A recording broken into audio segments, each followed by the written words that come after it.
ಕನ್ನಡ ನಾಡಲು ಹುಟ್ಟಬೇಕು, ಮೆಚ್ಚಿದರೆ ಕನ್ನಡ ಮಣ್ಣ ಮೆಟ್ಟಬೇಕು. ಬದುಕಿದ್ದು ಜಟಕ ಬಂಡಿ, ಇದು ವಿಧಿಯೋಡಿಸುವ ಬಂಡಿ. ಬದುಕಿದ್ದು ಜಟಕ ಬಂಡಿ, ವಿಧಿ ಅಲೆದಾಡಿಸುವ ಬಂಡಿ.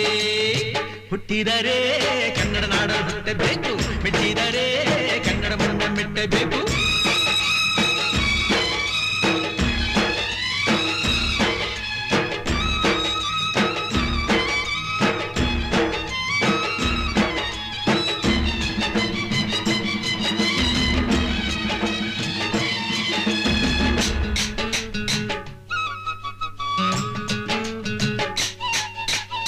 ಕಾಶಿಲಿ ಸ್ನಾನ ಮಾಡು, ಕಾಶ್ಮೀರ ಸುತ್ತಿ ನೋಡು, ಜೋಗದ ಗುಂಡಿ